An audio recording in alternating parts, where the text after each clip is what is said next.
오늘부터는 예고한 대로 주일 낮 예배 시간을 통해서 성도의 기본 생활 시리즈 그 첫 번째 시간을 갖도록 하겠습니다. 어떻게 제가 한번 말씀 전에 한번 여쭤보고 싶은데, 우리가 하나님 나라 시리즈 14번의 시간을 가졌고, 그 전에는 이제 제자 시리즈를 했던 것으로 제가 기억을 하는데요. 여러분, 하나님 나라에 대한 그런 비유의 말씀들을 통해서 어떻게 하나님 나라가 좀 더 선명해졌는지 모르겠습니다. 우리 이송현 집사님, 어떻게 조금 깨달아지고 느껴지는 것들이 있으셨나 모르겠습니다. 예, 표정은 좀 아니신 것 같기도 한데, 근데 참 감사한 것은 그렇게 14번의 시간을 통해서 우리가 하나님 나라에 대해서 우리가 확인하고 했던 바들을 여러분 꼭 마음에 새기고 이렇게 기도할 수 있기를 바랍니다.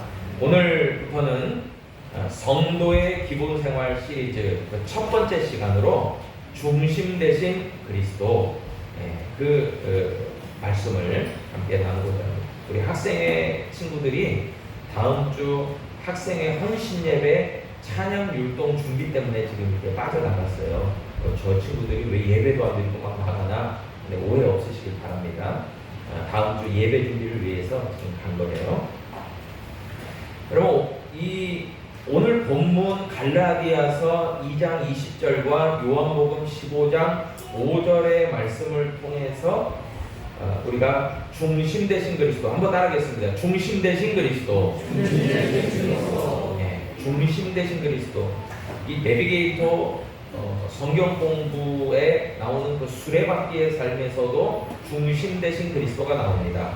그런데 이 중심 되신 그리스도라는 이 제목으로 하나님의 말씀을 함께 나누며 은혜를 나누고자 합니다. 여러분, 제가 이 말씀을 준비하면서 묵상하면서 생각하면서 중심과 기본이 굉장히 닮아있다라는 생각을 하게 되었습니다. 여러분, 어떤 일인가를 능수능란하게 잘 하기 위해서는 기본기가 출중해야 됩니다. 그것은 일하는 거나 운동이나 여러 가지 생활 전반에서 다 마찬가지일 것 같아요. 기본기가 탄탄해야 됩니다. 그래서 기본기를 갖추기 위해서 굉장한 노력을 기울이는 것이 굉장히 중요한 것 같아요. 그냥 그 기본을 뛰어넘어서 그냥 잔재주를 부리잖아요. 그럼 오히려 운동도 그렇고 여러 가지 일들도 그렇고 효과적이질 못합니다. 그래서 기본기가 탄탄할 때 우리가 보다 더 높은 수준으로, 높은 그레이드로 계속 올라갈 수 있는 거예요. 그런데 신앙생활도 마찬가지 아니겠습니까? 기본기가 탄탄한 믿음생활이 돼야 되는 거죠.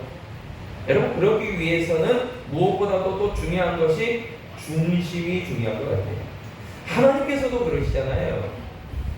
내가 너희의 겉모습을 보는 것이 아니라 너희의 중심을 보느니라, 그렇게 하나님 말씀하시듯이, 여러분, 우리가 지금 예배를 드리고 있지만 우리의 겉모습보다는 하나님께서 우리 각자의 중심을 보시는 하나님이신 것을 저와 여러분들이 꼭 기억하시기를 축복합니다.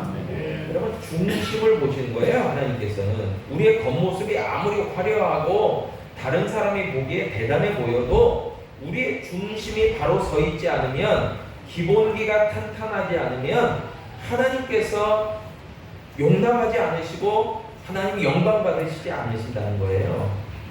여러분, 그런 의미에서 중심이 중요하고 기본기가 중요합니다. 그래서 과연 우리의 신앙생활, 믿음생활 가운데 이 중심과 이 기본기가 어디로부터 시작되는가? 그 기원, 오리진이죠. 그 기원이 어디로부터 시작이 되어지는가를 한번 생각해 보면, 여러분, 이 성도의 기본생활 시리즈의 가장 첫 번째, 첫 구간이 바로 여기서부터 시작된다라고 생각하시면 굉장히 좋을 것 같습니다. 그것은 바로 중심 대신 그리스도예요. 한번 따라하겠습니다. 중심 대신 그리스도. 우리의 신앙의 첫 출발점은 그리스도로부터 시작이 되어야 돼요. 그것을 오늘 본문 말씀 갈라디아서 2장 20절이 잘 설명해 주고 있습니다. 내가 그리스도와 함께 십자가에 못 박혔나니 그런즉 이제는 내가 사는 것이 아니요 오직 내 안에 그리스도께서 사시는 것이라. 이제 내가 육체 가운데 사는 것은 나를 사랑하사 나를 위하여 자기 자신을 버리신 하나님의 아들을 믿는 믿음 안에서 사는 것이라. 그래요. 여러분, 그리스도인으로 살아간다는 것이 무엇을 뜻합니까? 그리스도인. 여러분, 그리스도인이라고 하는 것은 그리스도로 살아간다는 것을 얘기해요. 그리스도를 위하여 살아간다라고 이야기할 수 있고 그리스도 때문에 살아간다라고 할 수 있어요. 그렇기 때문에 이 사람의 정체성은 분명해집니다. 이 사람이 과연 어떤 삶을 살아가는가? 그것은요, 그 사람의 학벌, 그 사람의 어떤 집안, 그 사람의 어떤 학식, 어떤 지식, 그 사람이 잘하고 못하고 어떤 직업을 갖고 있는 것으로 시작이 되지 않아요. 그 사람이 그리스도인이다라는 것은 그리스도로 말미암아 살아가는 사람, 그리스도 때문에 그리스도를 위하여 그리스도로 말미암아 살아가는 사람이다라는 것이 그리스도인이에요. 여러분, 그래서 우리가 교회를 다니고 믿음 생활하고 신앙 생활하지만 교회 안에서도 그리스도인이 있을 수 있고 비그리스도인이 있을 수 있어요. 크리스찬이 있을 수 있고 난 크리스찬이 있을 수 있다는 거예요. 여러분, 모두가 다 그리스도인이라고 이야기할 수 없는 현실이 상당히 목회자로서 부담되고 안타까운 그런 부분이기도 합니다. 내가 과연 그리스도인인가? 아니면 내가 그리스도인이 아닌가? 그리스도인이 아니면서 교회를 다닐 수 있다고? 맞습니다. 저는 감히 목회자지만 솔직하게 얘기드립니다. 그리스도인이 아니어도 교회 다닐 수 있어요. 그리스도인이 아니지만 직분을 얻을 수 있습니다. 그리스도인이 아니지만 그리스도인 척 할 수 있습니다. 여러분, 그래서 오늘 그 이야기를 하고 싶습니다. 여러분, 갈라디아서 2장 20절이 얘기하죠. 이제는 내가 사는 것이 아니라고요. 여러분, 내가 사는 것이 아니라는 것은 무엇을 뜻합니까? 내 중심이 아니라는 뜻이에요. 내가 내 뜻대로 살아가지 않는다는 것을 뜻해요. 내 생각대로, 내 마음대로, 내 판단대로, 내 뜻대로, 내 목적대로, 내 계획대로 살아가지 않는 것을 뜻해요. 그러면 반대로 이제는 내가 사는 것이 아니고 내 안에 그리스도께서 사신다 그랬어요. 여러분, 그리스도께서 사신다는 게 무엇을 뜻합니까? 이제 말씀을 통해서 우리가 그것들을 잘 확인할 수 있기를 바랍니다. 여러분, 저는 어렸을 때 이런 생각을 한 적이 있어요. 아마 제 기억에 중학교 때 정도 되는 것 같아요. 교회에서 목사님으로부터 전도사님으로부터 설교 말씀을 들으면서 예수님이 우리 안에 계셔. 그러므로 예수님이 우리 안에 계시기 때문에 그 예수님이 말씀하시는 대로 살아야 돼 라고 했을 때 굉장한 두려움을 느꼈던 기억이 납니다. 나는 여전히 난데 왜 예수님이 내 안에 사신다고 그러지? 그러면서 굉장히 이렇게 엉뚱한 생각을 한 적도 있어요. 아니, 그러면 어느 때는 내가 살아가고 내가 살아가고 어느 때는 예수님이 내 안에 훅 들어오셔가지고 예수님이 야 누구야 이렇게 해. 그러면 마지못해서 하기는 싫은데 그렇게 해야 되나? 그러면서 하고 또 어느 때는 예수님과 또 상관없이 그냥 내 마음대로 막 살아가고 그러다가 또 어느 순간인가 예수님이 야 그렇게 살면 안 돼. 그러면 또 그런가요? 이러면서 또 살아가고. 여러분, 굉장히 이렇게 복잡하게 생각을 한 적이 있어요. 그러면서 제가 엉뚱하게도 굉장히 좀 예수님이 내 안에 살아간다고 하는 것, 예수님과 더불어 살아간다는 것이 굉장히 불편한 생각이 들기도 했어요. 어릴 때 말이에요. 여러분, 그런데 성경을 알고 성경의 말씀을 깊이 있게 깨달은, 그리고 예수 그리스도를 결론적으로 인격적으로 만나고 난 다음부터는 예수님이 내 안에 계시다라고 하는 것이 어떠한 의미인지를 알게 됐어요. 여러분, 쉽게 설명해서 아까도 이야기했듯이 내 중심, 내 생각, 내 마음, 내 뜻, 내 계획, 내 목적대로 살아갈 때는 여러분 불확실한 미래를 살아가는 거예요. 마치 내비게이션이 없고 우리가 칠흑과 같이 어두운 가운데서 불빛도 없이 살아가는 그런 생각을 하시면 좋을 것 같아요. 아마 이해가 더 빠를 거예요. 그래서 막연하게 살아가는 거예요. 이게 되는지 안 되는지 판단도 안 되면서 그냥 늘 마음에는 불안하고 초조하고 염려하는 가운데서 살아가는 거예요. 이 길이 맞는지 틀린지도 모르고 그냥 맞겠거려니 하면서 그냥 그렇게 지레짐작하면서 살아가는 것이 내 뜻대로, 내 중심대로, 내 생각대로 살아가는 거예요. 그런데 예수님께서 내 안에 계시다는 것은요, 반대로 내 중심이 아니라 그리스도 중심이에요. 하나님 중심이에요. 하나님 마음을 갖고 살아간다는 거예요.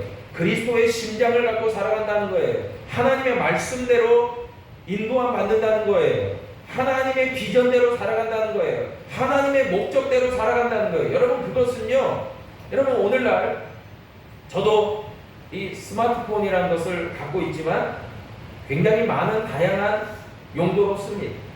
그런데 좋은 스마트폰 같은 경우는 오늘날 AI, 인공지능이 탑재돼서 내가 굳이 여러 가지를 이렇게 기능적으로 잘 활용만 할 수 있으면 엄청난 용도로 쓸 수 있습니다. 여러분, 그런데 하나님의 능력은 얼마나 대단한지 아십니까? 여러분, 하나님의 능력은 성경이 이야기합니다. 이 우주 만물을 창조하신 하나님의 능력이에요. 우리를 만드신 하나님의 능력이에요. 지금도 역사를 주관하시는 하나님의 능력이에요. 놀라운 하나님의 능력이 있습니다. 여러분, 그렇기 때문에 그 능력을 우리가 장착한다라고 생각하시면 굉장히 쉬울 것 같아요. 여러분, 그러면 그때부터는요, 여러분 놀랍게 바뀌는 거예요. 예를 들어서 겉모습은 정말 보잘것없는 정말 그런 자동차인데 엔진이 최고급 5000cc 벤츠 엔진을 달았다. 여러분 생각이 들어요. 여러분, 그 차는요 더 이상 정말 허접한 차가 아니에요. 엔진이 5000cc의 벤츠 엔진을 다는 순간 그 차는요 고성능 차가 됩니다.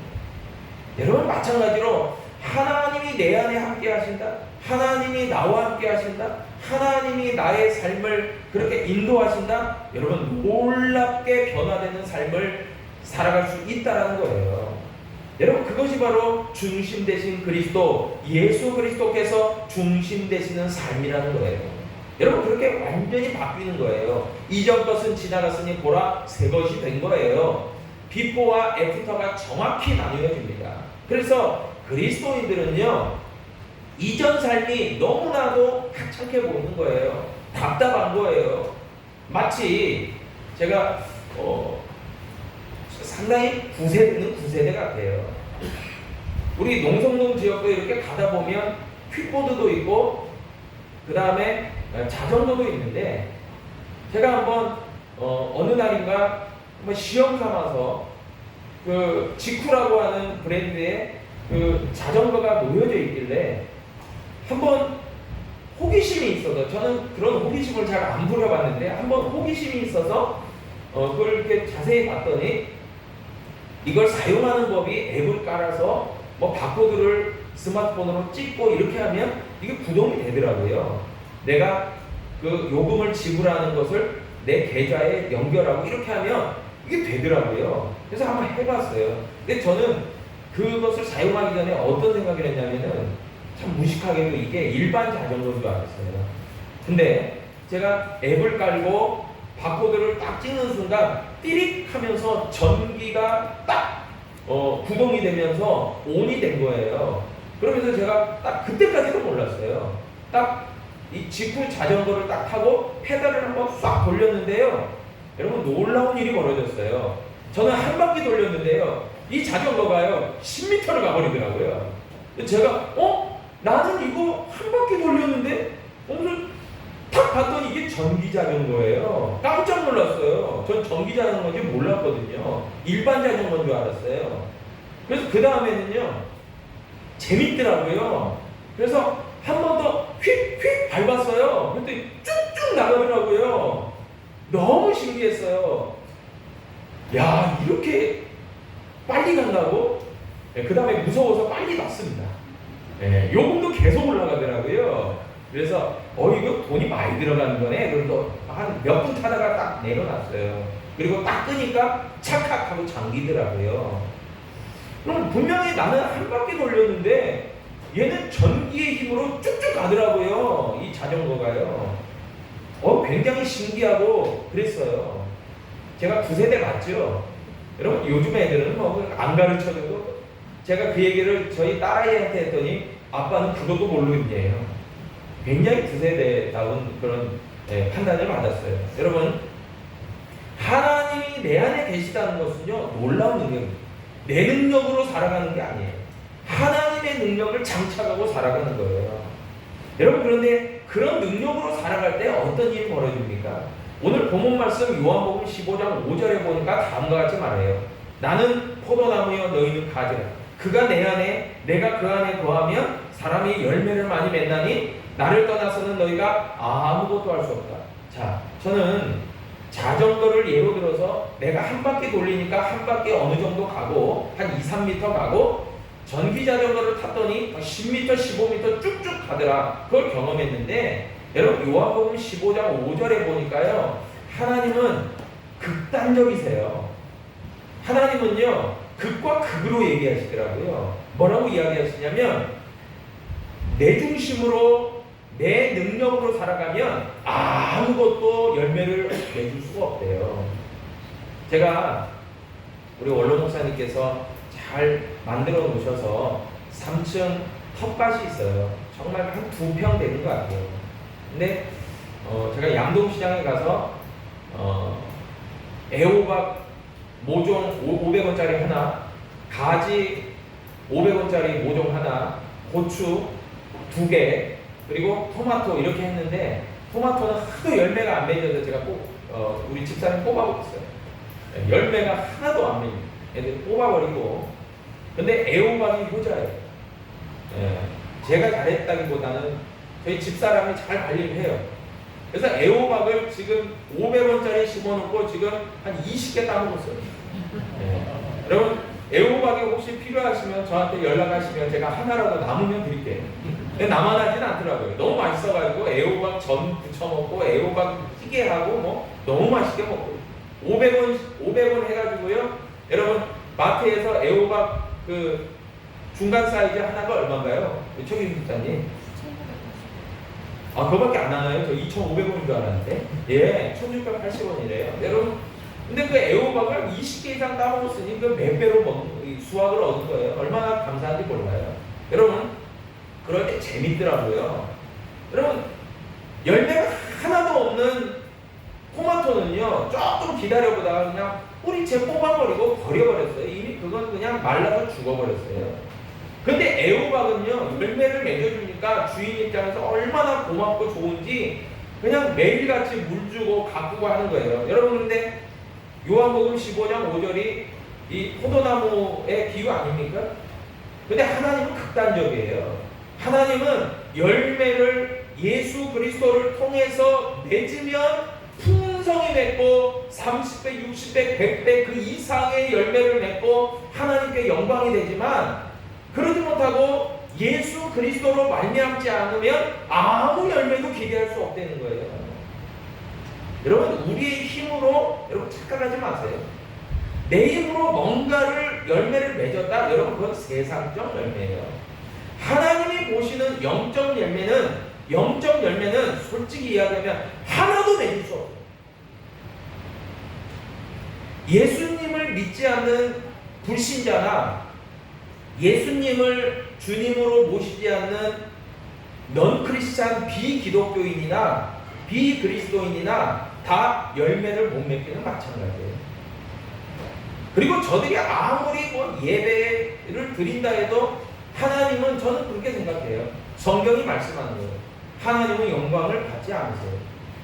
그런데 비록 정말 작은 아이라도 5살, 3살, 6살 이 작은 아이라도요, 나는 예수님 좋아해, 나는 믿어져, 나는 예수님이 너무너무 좋아, 그러면서 고사리 손 같은 손으로 정말 기도하고, 잘 음정박자도 틀리지만 예수님이 좋아요, 그 어린 찬양 부르고, 예수님 내 기도 꼭 들어주실 거죠? 그렇게 기도할 때 여러분, 하나님 들어주실 줄 믿습니다. 여러분, 우리의 생각과 달라요, 하나님은. 그래서 하나님은 굉장히 극단적이고 굉장히 순수하세요. 그래서 예수님이 내 안에 계시다는 것은요, 마치 포도나무와 가지의 그런 관계와 같아요. 그래서 가지는 항상 열매를 맺으려면 나무가 되는 포도나무에 접붙임 바 되어야 돼요. 여러분, 접붙임 바 됐다는 게 무슨 의미예요? 이 농사를 지어보신 분들 좀 아시잖아요. 포도나무가 있으면 그 가지가 어떠한 가지라도 붙이면 포도가 열리지, 이게 가지가 사과가지인데 포도나무에 예를 들어 붙였다? 사과가 열리질 않아요. 포도나무에는 접붙이면은 포도가 열리는 거예요. 그 가지에게 능력이 있는 게 아니라 나무가 능력이 있어요. 여러분, 그런 의미에서 내 능력으로 열매를 맺는 것이 아니라 예수님을 통해서 열매를 맺는 거예요. 영적인 열매를 맺는 거예요. 여러분, 그것이 바로 신앙생활이고 믿음생활인 줄로 믿으시기를 바랍니다. 여러분, 그래서 진짜 예수님을 영접했다는 것이 중요해요. 그래야만 그리스도인의 삶을 살아갈 수가 있고 하나님의 능력으로 살아갈 수가 있어요. 알맹이가 빠진 겉모습만으로는 결코 열매를 맺을 수 없고 그 사람은 그리스도인이라고 할 수가 없어요. 그래서 중심 되신 그리스도가 살아, 능력으로 살아 역사하실 때에만 그 사람이 그리스도인이라고 이야기할 수 있는 거예요. 여러분, 그래서 그리스도인인가 체크리스트가 있습니다. 첫 번째가 뭡니까? 예수 그리스도께서 내 안에 계시는가를 체크해 봐야 돼요. 고린도후서 13장 5절이 말씀합니다. 너희는 믿음 안에 있는가 너희 자신을 시험하고 너희 자신을 확증하라. 예수 그리스도께서 너희 안에 계신 줄을 너희가 스스로 알지 못하느냐? 그렇지 않으면 너희는 버림받은 자다. 여러분, 예수님이 내 안에 계시다는 것을 시험해 보래요. 믿음을 시험해 보래요. 그리고 너희 자신을 확증하래요. 아, 하나님이 살아 역사하시는구나. 나를 통해서 일하시는구나. 나를 통해서 예배 받으시는구나. 영광 받으시는구나. 그렇게 역사하시는구나. 확증하라는 거예요. 여러분, 신앙생활하면서 이런 그 체크를 한 번도 안 해본 사람은 굉장히 어리석든지 뭘 잘 모르든지 아니면 믿음이 없든지 셋 중에 하나예요. 그리고 그 사람은 믿음 안에서 버림받은 자일 가능성이 커요. 여러분, 그래서 정말 예수님이 내 안에 계신가를 늘 삶을 통해서 믿음을 통해서 경험하고 확증해 봐야 돼요. 기도를 해봐야 기도에 응답이 있는지 없는지 알 거 아니에요. 여러분, 기도도 안 해보는데 기도 응답이 있겠습니까? 기도해봐야죠. 아, 기도하면 하나님이 응답 주신다 배웠잖아요. 그럼 기도를 해봐야죠. 누구의 이름으로요? 예수님의 이름으로 기도해봐야죠. 예배를 받으시는 하나님, 그걸 배웠다면 아, 하나님이 예배를 받으시는구나. 내가 예배를 한번 잘 드려봐야 되겠다. 하나님의 복이 이것을 통해서 임한다는데 내가 해봐야지. 여러분, 실제로 해봐야 돼요. 누가요? 옆에 있는 사람이요? 아니에요. 내가 실제로 해봐야 돼요. 내 스스로 해봐야 돼요. 내 신앙이 중요하고 내 하나님이 중요하지, 옆에 내 와이프가, 내 남편이, 내 누군가가 나를 도와줄 수는 없어요. 여러분, 굉장히 신앙생활은요, 교회는 공동체지만 신앙은요 굉장히 개인적이에요. 여러분, 그걸 착각하지 마세요. 우리는 믿음으로 공동체를 이루었지만 내 하나님이 돼야 되지 우리의 하나님보다 내 하나님이 중요해요. 여러분, 그래서 로마서 8장 9절도 이야기합니다. 만일 너희 속에 하나님의 영이 거하시면 너희가 육신에 있지 아니하고 영에 있나니 누구든지 그리스도의 영이 없으면 그리스도의 사람이 아니다.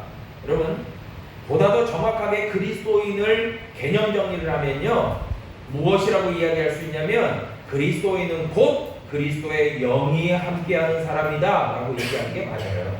이게 정답이에요. 여러분, 우리는 신앙생활, 믿음생활이 이게 형식적이고 무슨 단체 생활이고, 여러분 그게 아니잖아요. 여러분, 우리는 믿음생활하는 거예요. 신앙생활하는 거예요. 그러면 이게 영적인 생활이라는 것을 꼭 아셔야 돼요. 그럴 때는 예수 그리스도의 영이 내 가운데 살아 역사하신다는 게 굉장히 중요한 거예요. 그런데 예수님을 인격적으로 만난 사람들의 공통적 특징이 있어요. 이것은 예수님의 제자들이나 그 후에 예수님 만난 사람들이 다 동일해요. 다 두 번째 체크리스트가 들어갑니다. 첫 번째는 제가 믿음으로 내 믿음을 체크하고 시험하고 확증하라고 그랬잖아요. 근데 그거보다 더 구체적으로 들어가는 체크리스트가 있어요. 그게 뭐냐면 누가복음 5장 8절의 말씀이 그것을 이야기해 줍니다. 시몬 베드로가 이를 보고 예수의 무릎 아래 엎드려 이르되 주여 나를 떠나소서 나는 죄인이로소이다. 여러분, 예수님의 제자들이 공통적으로 깨달은 게 있어요. 사도 바울이 공통적으로 깨달은 게 있어요. 예수님 만나기 전에는, 예수님을 인격적으로 만나기 전에, 예수님을 영접하기 전에는요, 자신들이 굉장히 의로운 사람이라고 착각하고 살았어요. 그래서 나 정도면 법 없이도 살고, 나 정도면 괜찮은 인생이고, 나 정도면 그래도 수준 있는 사람이야 라고 생각하고 살았다는 얘기예요. 그런데 예수님을 만나고 보니까 자기가 죄인임을 깨달은 거예요. 자기 자신이 너무나 죄악 많은 사람, 인간인 것을 알게 된 거예요. 그리고 그 다음부터는 나같이 죄 많고 나같이 허물 많고 나같이 부족한 자가 어떻게 스스로 살아갈 수 있는가 너무 자책이 드는 그런 사람이 된 거예요. 여러분, 이런 공통점이 있습니다. 그래서요, 그리스도인인가의 두 번째 체크리스트는 뭡니까? 내가 죄인임을 고백하는 거예요. 여러분, 누군가에게 질문해 보세요. 나는 죄인이에요. 나는 하나님 앞에 용서받지 못할 죄인이에요. 그러나 지금은 예수님 믿고 용서 안 받고 하나님의 은혜로 살아가요. 이 사람이요, 예수님을 인격적으로 만난 사람이에요. 그런데요, 그의 신앙의 고백 가운데 이런 죄의 고백과 회개와 하나님의 의 되시는 예수 그리스도의 이 사죄의 은총에 대한 고백이 없잖아요. 그 사람은 비그리스도인이에요. 그냥 교회를 겉모습으로만 다니는 거예요. 그런데 그런 사람들의 특징이 뭔지 아닐까요? 이런 사람들, 그러니까 겉으로는 그리스도인인 척하지만 실상은 여전히 예수님도 모르고 하나님의 은혜도 모르고 십자가의 능력도 은혜도 모르는 사람들은요, 어떤 삶을 살아갑니까? 로마서 1장 21절로 22절에 얘기해요. 하나님을 알되 귀신도 예수님을 알아보고 떤다 그랬죠. 영적인 존재들인 그런 귀신들도요, 예수님을 알아봐요. 근데 예수님을 안다는 게 중요한 게 아니에요. 예수님을 인격적으로 알아야 돼요. 근데 로마서 1장 21절 22절을 보니까 하나님을 알되 하나님을 영화롭게도 아니하며 감사하지도 아니하고 오히려 그 생각이 허망하여지며 미련한 마음이 어두워졌나니 스스로 지혜 있다 하나 어리석게 된다 그랬어요. 여러분, 굉장히 잘난 체하고 굉장히 아는 체하고 굉장히 있는 체하고 굉장히 교만한 거예요.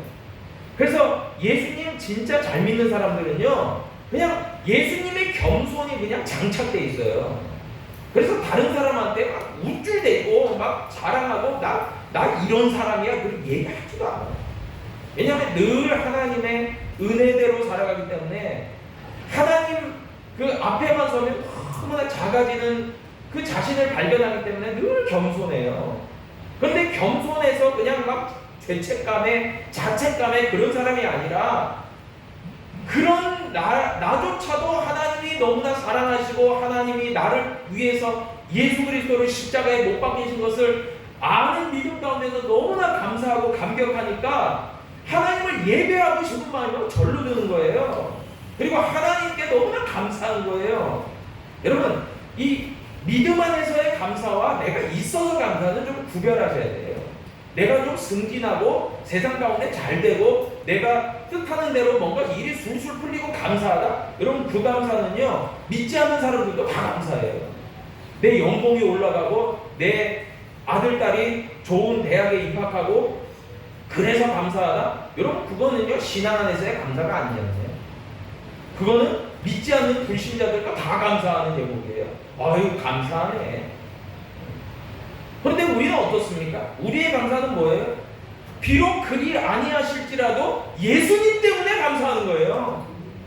예수님이 있으니까 너무 감사한 거예요. 예수님 때문에 감사한 거예요. 삶의 기준점과 삶의 어떤 구분점이 확 달라지죠. 그래서 그 사람들은요, 불신자들은 하나님에 예배하지 않아요. 영으로 예배하지 않아요. 우리가 로마서 12장 1절에도 얘기하죠. 너희 몸을 하나님이 기뻐하시는 거룩한 산제사로 드리라. 이는 너희에 드릴 영적 예배. 여러분 예배도요 육신적 예배가 있어요. 근데 비그리스도인들은 넌크리스찬들은 육신적 예배 충분히 드릴 수 있어요. 그런데 하나님이 기뻐하시는 예배는 영적 예배가 돼요. 저들은요 예수님을 인격적으로 만난 적이 없어요. 예수님을 마음 가운데 모셔드린다. 여러분 예수님을 마음 가운데 모셔드린다. 여러분 너무 어렵게 생각하지 마세요. 오늘부터라도 할 수 있어요. 여러분 그 기도부터 시작하세요. 예수님, 난 예수님이 좋아요. 잘 모르겠지만 좋아요. 그리고 예수님이 내 삶에 필요하다는 것도 알겠어요. 그리고 이전에는 내 마음대로 내 뜻대로 예수님 상관없이 살았지만 예수님이 내 마음에 오셔서 나를 통치하시고 나를 인도하시고 예수님의 능력이 나를 붙들어 주시는 삶을 내가 원해요. 예수님 내 마음에 찾아오세요. 여러분 그 기도부터 시작하시면 여러분 반드시 예수님의 영이 그리스도의 영이 여러분들 가운데 임하게 될 줄로 믿으시기를 바랍니다. 여러분 이게 중요한 거예요. 너무 어렵게 생각하지 마세요. 예수님에게 맡기세요. 여러분 제가 필리핀에 선교여행을 갔는데 제가 필리핀에서 정말 색다른 경험을 했어요. 선교 여행을 하고 막 교회 찾아다니고 찬양하고 예배드리고 막 따갈로도 영어 막 뒤섞여서 막 예배드리고 그렇게 선교 여정을 다 마치고 제가 신대원 때예요. 마치고 이제 하루 정도 여유 시간이 있어서 필리핀의 바닷가에 갔단 말이에요. 필리핀의 바닷가에 갔는데 같이 갔던 그 형이 있었어요. 그 형이 저한테 수영을 잘하네요. 저 잘 못한다. 제대로 배운 적이 없다. 그러니까 가장 쉬운 수영을 가르쳐 주겠대요. 뭐냐 그때 배영이래요. 그래서 내가 생각하기로 배영이 꽤 쉬운 건가 그랬어요. 그래서 자기 하는 대로 따라하래요. 지금 생각해 보면요 그 형도요 배영밖에 못해요. 그래서 저를 배영만 알려준 거예요. 그런데 그 형이 저보고 그냥 배영을 쉽대는 거예요. 그냥 누우라는 거예요 바다에. 근데 여러분 물에 수영을 잘 못하는 사람은 물공증이 있잖아요. 발이 땅에 닿지 않는 순간 내가 죽겠구나 그런 아주 실존적인 위기를 느껴요. 그런데 이게 누워지겠어요? 그래서 정말 얕은 물가에 그 바닷가에 정말 누워라 하니까 그냥 여기는 빠져 죽지 않을 깊이겠다 해서 진짜 누웠어요. 근데 누웠는데 제가 순간 공포가 오니까 그냥 이렇게 휘저으니까 꼬르륵 가라앉더라고요 바다에. 그런데 그 형이 제발 그렇게 하지 말고 바다를 믿어보래. 그럼 바다를 믿고 그냥 철퍼덕 누우래요. 그냥 침대에 눕듯이 누우래요. 여러분 근데 신기한 것은요. 제가 진짜 믿자야 본전이다 하고 진짜 아무 생각 없이 그냥 탁 누웠어요. 근데 뜹니까 안 뜹니까? 뜨더라고요. 여러분 그런데 제가 귀국하고 나서 실내 수영장 가서 그대로 누웠더니 꼬르륵 그러니까 민물하고 바닷물하고 달라요. 그런데 여러분 정말 그대로 맡기니까요 물에 뜨더라고요. 여러분 저는 그 경험을 통해서 하나님 앞에 내 인생을 맡긴다는 것이 이런 거구나. 내 힘을 빼야 돼. 내 생각도 좀 내려놔야 돼. 그러면 그때부터 하나님이 움직이세요. 작용하세요. 역사하세요. 예수의 영이 그리스도의 영이 우리의 삶을 움직이게 될 줄로 믿습니다. 그 연습들을 계속해야 이게 믿음 생활이에요. 여러분 육신에 있다는 것은 그리스도의 영이 없는 거예요. 한 번도 그리스도를 인격적으로 만나본 적도 없고 그리스도의 영의 인도함을 받은 적도 없어요. 영으로 기도한 적도 없고 영으로 찬양한 적도 없고 영으로 예배한 적도 없어요. 그러니까 항상 내가 살아있어요. 내가 살아있고 내 중심이에요. 내가 기쁘면 내가 좋은 거고 내가 불편하고 힘들면 내가 짜증나고 뭐 하나님도 모르는 거예요. 그런데 그에 반해서 예수 그리스도를 영접하고 모신 사람들은요 항상 그 안에 예수님이 계세요. 그래서 중심 대신 그리스도가 계시는 거예요. 그래서 자기 중심이 아니에요. 내 중심이 아니에요. 예수님 중심이에요. 나는 힘들고 버겁고 어려운데 예수님이 늘 힘을 주세요. 그리고 예수님의 마음을 주세요. 예수님의 생각을 주세요. 그래서 믿음으로 되어져요. 여러분, 그래서 하나님의 역사가 나를 통해서 움직여져요. 그래서 열매를 맺어요. 하나님이 그 삶을 기쁘게 받으세요. 그래서 그 사람은요 영으로 예배드리고 영으로 찬양하고 영으로 기도하고 영적으로 봉사하고 교제해요. 로마서 12장 1절 아까 말씀했죠. 너희 몸을 하나님이 기뻐하시는 거룩한 사안제도로. 여러분, 몸을 드린다는 게 뭐예요? 나를 드린다 그 말이에요. 나의 삶을 드린다 그 말이에요. 나의 전부를 드린다 그 말이에요. 여러분, 그럴 때 그게 영적 예배로 이어집니다.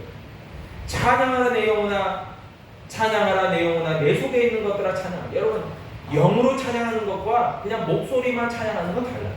하나님은 영으로 찬양하기를 원하세요. 고린도전서 14장 2절도 얘기해요. 기도도요 영적 기도가 있어요. 방언을 말하는 자는 사람에게 하지 아니하고 하나님께 하나니 이는 알아듣는 자가 없고 영으로 비밀을 말합니다. 여러분, 방언 기도를 해보셨는지 모르겠지만 방언으로 기도할 때 내가 막 하는 게 아니에요. 하나님이 내 입술을 주장하셔서 내 혀를 주장하셔서 그 방언으로 기도하게 하시는 거예요. 영적 기도죠. 여러분, 그런데 성경을 보면 사도 바울의 권면은 방언보다 이런 영적 기도보다 예언이 더 좋다. 하나님 말씀 전하는 게 더 좋다. 그렇게 이야기도 합니다. 그게 더 교회의 덕을 세운다 이야기도 합니다. 그러나 분명한 것은 방언 기도는 영적 기도예요. 그래서 우리의 심령이 굉장히 회복돼요. 여러분, 그런데 그런 말씀과 기도만일까요? 천만에. 베드로전서 4장 11절 전반절에 보니까요 봉사도 동일해요. 만일 누가 말하려면 하나님의 말씀을 하는 것 같이 하고 누가 봉사하려면 하나님이 공급하시는 힘으로 하라. 여러분, 진짜 이것은 신앙생활 가운데 많이 경험하실 거예요. 내 생각대로 내 마음대로 내 뜻대로 뭔가 교회 봉사하려고 하죠. 정말 힘들어요. 이건 정말 안 하고 싶어요. 이건 그냥 억지로도 이런 억지가 없어요. 그런데요 하나님의 주시는 능력으로 봉사하잖아요. 여러분, 그 가운데서 기쁨과 감사와 감격이 충만한 줄로 믿습니다. 여러분, 그래서 예수 중심으로 봉사해야 돼요. 여러분, 그냥 맡겨졌으니까 그냥 순서대로 왔으니까 봉사한다. 여러분, 그래서 봉사할 때도 여러분 기도하고 봉사하세요. 청소할 때도 봉사하고 할 때도 기도하고 봉사하세요. 하나님, 이 봉사를 통해서 이 헌신을 통해서 하나님 영광 돌립니다. 아멘. 여러분, 그러면 우리가 힘들어도 지쳐도 하나님 새 힘을 공급하여 주실 줄로 믿습니다. 여러분, 결론을 내리겠습니다. 여러분, 우리에게 신앙생활의 기초가 중요해요. 중심이 중요해요. 여러분, 그런데 그 중심은 다름 아닌 예수 그리스도예요. 우리의 주가 되시고 우리의 만왕의 왕이 되시고 구원자가 되시는 주님이 우리의 기본이고 중심이에요. 그 주님으로 말미암아 믿음의 스타트가 돼야 돼요. 출발이 돼야 돼요. 기본이 돼야 돼요. 그런데 그런 기본이 안 돼 있고 이상한 것 갖다가 시작하니까 신앙생활도 아니고 뭣도 아니에요. 여러분, 두 번째는요, 그 예수님을 내 안에 모신다는 것은요 굉장히 간단하고도 쉬운 거예요. 인격적으로 만난다는 것은 예수님을 내 마음에 모신다는 그 기도부터 시작하세요. 예수님, 내 마음에 찾아오세요. 예수님, 나는 주님을 환영해. 그리고 예수님이 내 마음에 오시면 제가 믿음으로 순종하고 당신의 통치와 당신의 인도를 받겠습니다. 여러분, 기도부터 시작하세요. 그리고 그런 예수님의 주시는 마음이 있다면 여러분, 하나님을 경외하는 마음으로 영으로 예배하고 영으로 찬양하고 영으로 교제하고 영으로 바로 봉사할 수 있기를 축복합니다. 여러분, 그것은 내 힘으로 하는 게 아니에요. 하나님이 주시는 힘으로 하는 거예요. 여러분, 이것들이 계속 엑서사이즈, 계속 연습되고 반복되다 보면 기본기가 탄탄해지면서 그 다음 업그레이드가 될 수 있어요. 그런데요, 이런 예수 중심으로 시작하지도 않고 내 감정대로, 내 생각대로, 내 뜻대로, 내 원하는 대로 막 하려니까 나도 힘들고 옆에 사람도 힘들게 하는 거예요. 그런데 이건 신앙생활도 아니고 이상하게 되는 거예요. 여러분, 정말 성도의 기본 생활 가운데서 가장 첫 출발점이 예수 그리스도. 그 예수 그리스도라는 것을 여러분 꼭 기억하시고 믿음으로 스타트하시기를 주님의 이름으로 축복합니다. 기도하겠습니다. 아버지 하나님 감사합니다. 우리의 삶